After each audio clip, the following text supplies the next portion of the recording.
Hello everyone, Morris here, and we have 10 more balance changes in Axie Infinity Origins. So I assume that you've probably looked at it. If not, I suggest you just go to the official blog post to look at it, and also there is the official spreadsheet as well for all the changes since Season 4, so that's going to check it out. And of course, yeah, you can just look at my blog post for more of my views on the changes. So yeah, let's just get through the actual changes. Okay, it might be a bit small, but definitely just check out the official blog post. Basically, the gist of the overall story is that this is a very minor change in most things, and targeting mostly, I would say, the Spears team, like including Leafy and maybe the Spikes stuff, and maybe even a bit of Feather, but I would say mostly Leafy, and then also the Poison and Bleed kind of package. So basically what happens is that the spears are now changed back to 60 overall attack, which is fair. 65 was probably a bit too much, and now just tone it down to 60 is a fair change because it's still very strong. So yeah, 60 doesn't make too much of a difference. So this is a very, very small change. And for side barb, also a very small change, right? The bonus poison going from 5 back to 4. So yeah, I think toned down the power level by a small bit.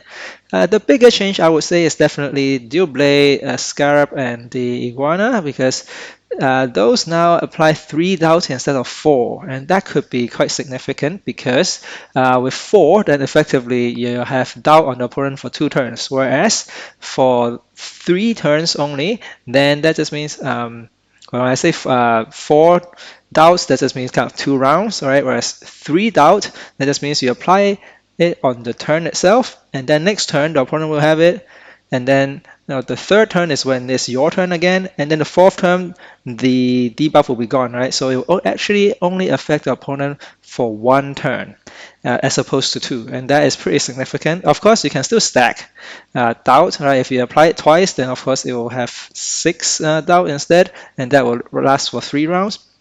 But still, like just this is actually a pretty significant change. The Dow now is definitely probably feels pretty strong because of the poison and the bleed.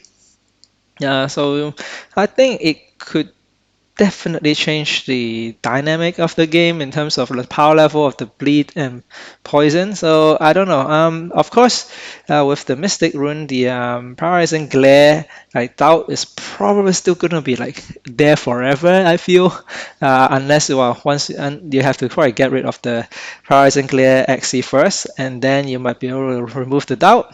But still, I think it definitely tones down the power level of those, and I will still think the bleed and poison will still be relevant even with this change.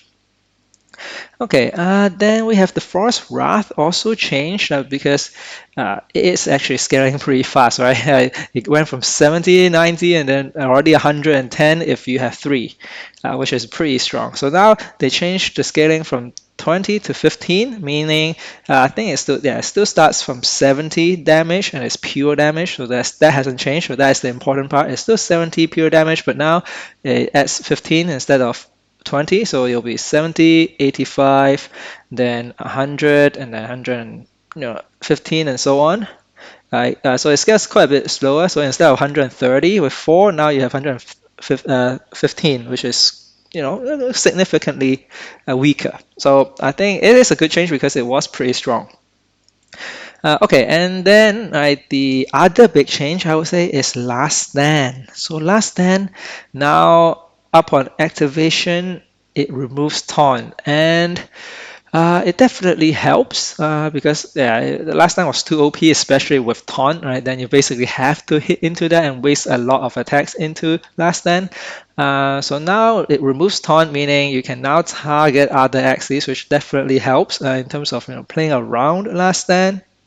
Definitely tone down the power level of this rune, but still, when positioned correctly, it's still going to be quite hard for some teams to manage, especially those without any redirection or without any, when I say redirection, meaning like hit any target kind of cards, or like if you are just like a glorious main team where you're just hitting the front, then it's still quite tough to get through. But of course, it does allow teams to play around it now, just because now it removes the taunt, so it can hit other targets once it activates. I still think Last Night is still very strong. Immortal is still an extremely strong effect, so I'll see that I think last time we'll still see a lot of play. And finally, we have a relatively small change with Hidden Razor now having minus 10% stat, which is sure, like again, toning down the power level of Bleed a bit, but still, I think it's still very strong charm. Okay, so that is for the 10 balance changes. I do want to talk about or look at the pre-season 5 meta, even though to be honest, I wasn't really planning to talk about it because the data is very messy. Like people are just playing different teams, trying different things out, right?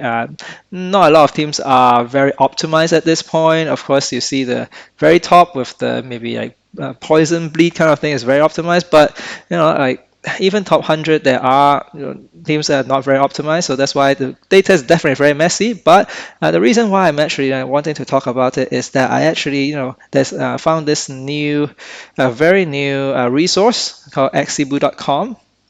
And yeah, it's a very nice website where basically it can give you like data like this, like live data like this, right? Where you can just see, and or you can choose, is it top 100, top 200, even if you want top 364, you can do that too. Right? You can input the data and then they will just basically output what are the archetypes in terms of percentages. So here, okay, this graph is basically the top 100, and you can see Poison, Jinx, Leafy, Topaz, Bubble. All of these are there, and it's good. It seems like a pretty good meta, but of course, it's the off season.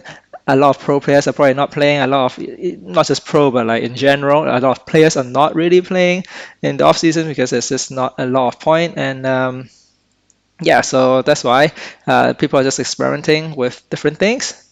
And if you look at the top 1,000, then yeah, you also see similar story. Poison, Jinx, also Topaz. You see a bit more glorious main, right? Also sustain as well, AOE as well. So that's basically people playing different things, and it's good to see that the different archetypes being represented. Yeah, I wish that maybe they're more like Little Owl and stuff, but yeah, it's good. It's to see different things up there. Okay, yeah, so that is pretty much it for this video. So yeah, do check this website out, right? So it's axieboo.com. And yeah, I'll see you in the next video.